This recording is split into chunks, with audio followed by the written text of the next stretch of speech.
Jesus percorre os povoados das redondezas de Nazaré, sua cidade natal, para ensinar, para exercer uma atividade profética, anunciar a palavra de Deus. Queridos irmãos e irmãs, no Evangelho de hoje, Jesus volta à cidade de Nazaré, sua cidade natal, onde ele nasceu. Como é bom voltarmos, para o lugar onde nascemos, quando de lá saímos, por tantos motivos, estudos, trabalho, alguns por conta do matrimônio, a nova família. É bom retornar às nossas origens. Jesus hoje volta à pequenina cidade de Nazaré. Volta agora também com uma família ampliada.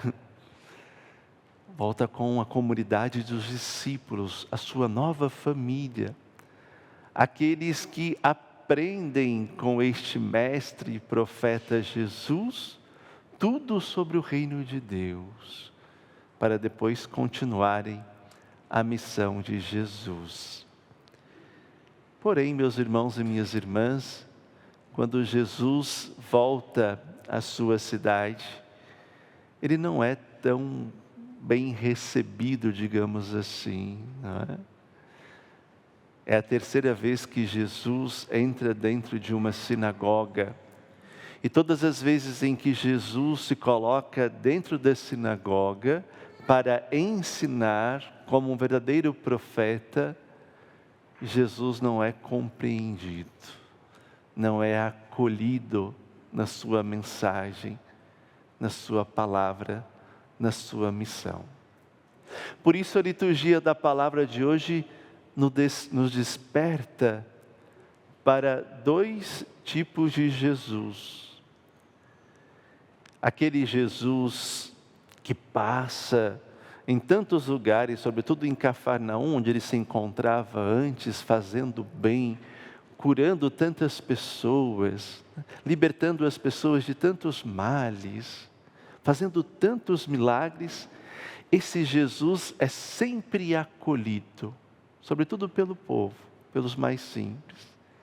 Ele é querido, é compreendido, é buscado. Mas quando Jesus se comporta como um profeta, e um profeta muitas vezes com a sua sabedoria, com a verdade, mexe conosco, com os nossos comportamentos e exige de nós a conversão, visto que um dos conteúdos que Jesus prega na sinagoga de Nazaré é: convertei-vos e crede no Evangelho. Quando ele diz coisas que nós não queremos ouvir, então esse Jesus muitas vezes não é acolhido, não é aceito. Também nós experimentamos isso, a igreja experimenta isso. Quando a igreja se coloca a exercer a obra da caridade com tantas instituições, a fazer o bem para tantas pessoas, a curar os doentes por meio dos sacramentos, a realizar os sacramentos na vida das pessoas, essa igreja é sempre acolhida. Mas quando ela se comporta como uma vocacionada à profecia, a ser profética, a dizer a verdade do Evangelho, que pede ao mundo que se converta, que abandone o mal, que deixe de praticar o mal e o pecado, essa igreja então, como Jesus, é incompreendida e muitas vezes perseguida.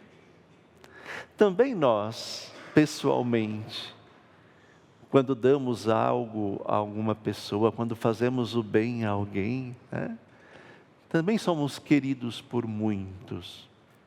Às vezes dentro da família, o vovô e a vovó é sempre mais querido pelos netos do que estes quererem os seus pais, que sempre vão agir como profetas, porque os pais vão cobrar, vão fazer os filhos amadurecerem, vai exigir deles certa conversão de vida.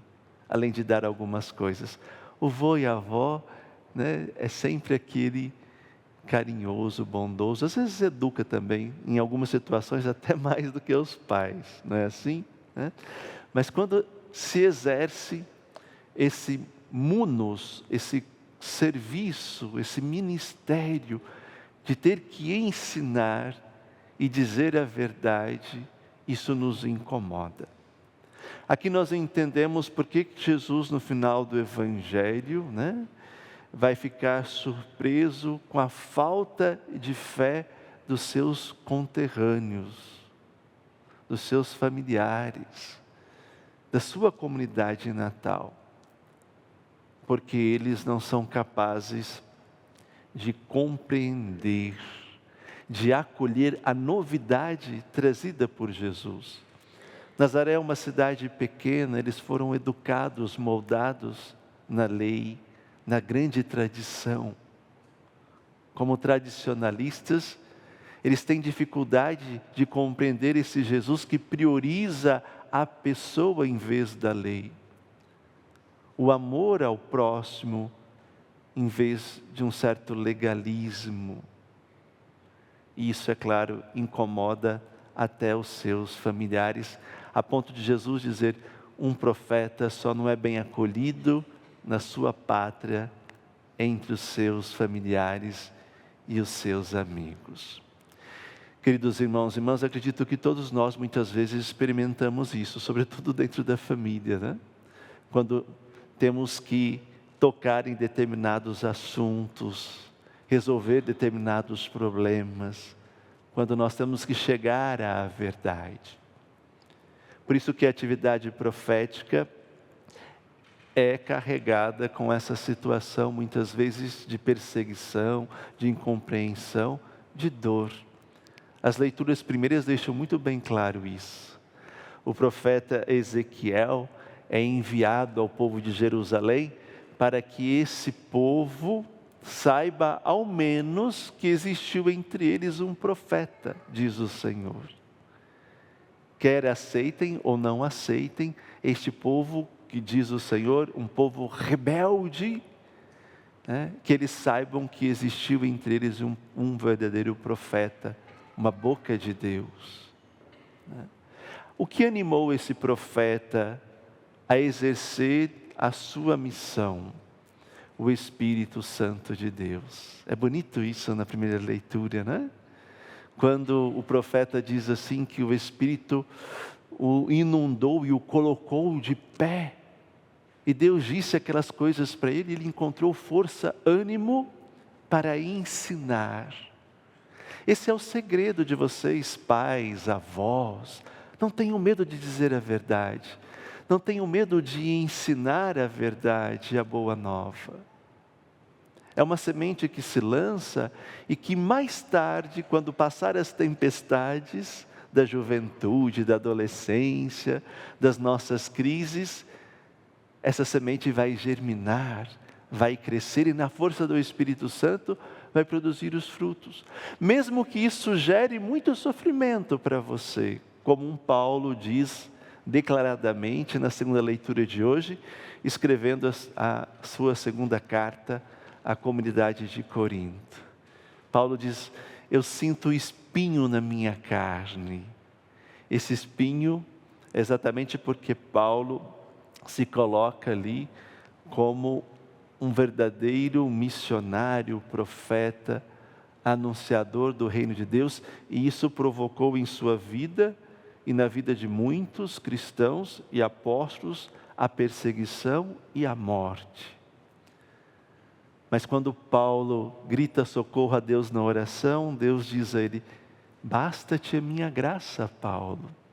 E ele entendeu então que aquele espinho na carne, as perseguições, as incompreensões, como Jesus experimentou em sua terra natal, é para ele um caminho de santificação. Eu me comprazo nas minhas fraquezas, porque quando eu me sinto fraco, é aí que eu sou forte. Olhemos para a cruz, irmãos e irmãs. A morte a fraqueza que Jesus experimentou. Mas é dali que vem a força, a fortaleza, a vida nova, a ressurreição. Se a semente não morre, ela não gera vida e não produz frutos. Quando nós sofremos por amor a alguém, a algo ou uma missão, tudo isso é para gerar mais vida, é para produzir frutos, é para a nossa santificação.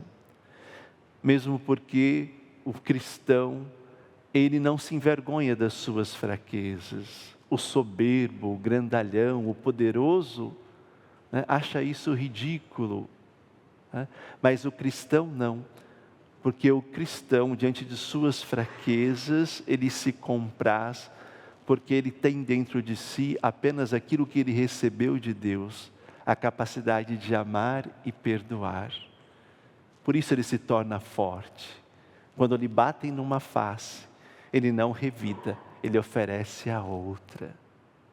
Nessa sua fraqueza, ele revela aquilo que existe de mais nobre e mais profundo dentro dele. O amor de Deus, a presença de Deus, a força do Espírito Santo. Louvado seja nosso Senhor Jesus Cristo.